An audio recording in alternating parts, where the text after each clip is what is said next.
guys, in this video I am going to show you how to set the interface in the marine traffic application, but first I just want to mention, don't forget to subscribe to my channel, because at 10,000 subscribers I am going to show you my whole YouTube revenue statistics and growth strategy, as well as how to make money online. Let's jump into it. First of all, open the application on your phone and then click on the three lines at the top of the page on the right.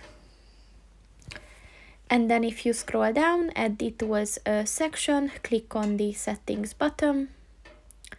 And then if you scroll down, click on the performance button. And within this section, look for the interface function. And as you can see, there are several settings that you can choose from. So if I set to medium, as you can see, it will shrink. You can set it to large, extra large, and you can also set it to fit screen, which, as you can see, is the most optimal one. And then it is set. So that's pretty much it for this video, guys. See you in the next one. Goodbye.